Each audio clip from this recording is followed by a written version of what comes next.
लहंगा। एक खूबसूरत लहंगा चोली दुनिया की सबसे सुंदर औरत की खूबसूरती में भी और चार चांद लगा सकता है। और ये मेरी प्यारी पत्नी के लिए भी सच था। आज उसकी बहन की शादी थी और इस अवसर पर मेरी पत्नी ने बहुत ही खूबसूरत सी लहंगा चोली पहनी थी। आज वो किसी राजकुमारी से कम नहीं लग रही थी, पर बड़ी बहन होने के नाते उसे बहुत से काम करने थे। यहाँ से वहाँ दौड़ती हुई मेरी प्यारी खूबसूरत पत्नी को देखना मुझे अच्छा लग रहा था। मैं तो बस अपनी परी जैसी पत्नी को अपनी बाहों में लेने की हसरत लिए वहां था। पर मुझे देखकर वो सिर्फ मुस्कुराती और फिर अपने किसी और काम की ओर खिलखिलाती दौड़ती हुई बढ़ जाती।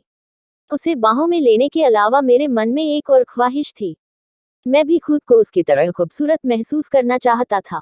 मैं उसकी तरह लहंगा चोली पहनकर इठलाना चाहता था। शायद उसने मेरी आंखों में मेरी इस ख्वाहिश को पढ़ लिया था। शादी होने के बाद हम दोनों अपने घर वापस आ गए। घर आने पर मैंने उसे जी भरकर गले लगाया और उसे बताया कि वो कितनी खूबसूरत लग रही है। मेरी बात सुनकर वो मुस्कुराए और अपने कानों से भारी झुमके निकालने लगी। और फिर मेरी ओर देखकर बोली, सच सच बताना, तुम भी लहंगा पहनना चाहते हो न? मैंने हाँ में सर हिला दिया। चाहे मेरी जितनी भी तमन्ना थी एक औरत की तरह आज खूबसूरत दिखने की, पर मैं अपनी पत्नी पर ये जबरदस्ती नहीं करना चाहता था। आखिर आज इतना खुशी का दिन था और दिन भर की दौड़ भाग के बाद वो थक भी गई थी।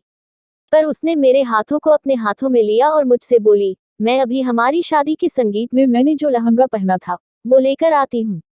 तुम्हें याद है न, तब मैं थोड़ी मोटी थी। उसकी चोली तुमको जरूर फिट आएगी। और फिर वो हंसने लगी और अपनी अलमारी की तरफ बढ़ गई जहां वो लहंगा था।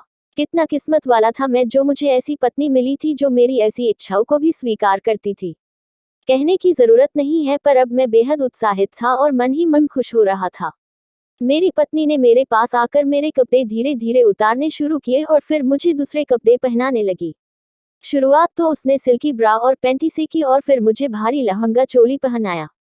मेरे हाथों में कंगन और कई सारी चूड़ियां पहनाई। उसने मेरा मेकअप भी किया और फिर अंत में मेरे सर पर दुपट्टा रखते हुए उसने मुझे शीशे की ओर खुद को देखने को कहा। मैं बहुत खूबसूरत लग रही थी। मेरी आंखों में खुशी उमड़ रही थी। और फिर हम दोनों उठकर अपने अपने लहंगे को अपने दोनों हाथों से संभालते हुए धीरे धीरे बिस्तर की ओर बढ़ चली।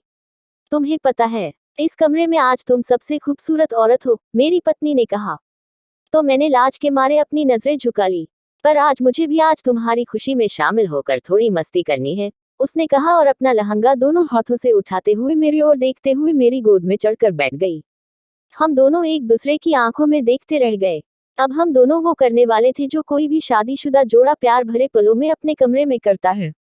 बस आज एक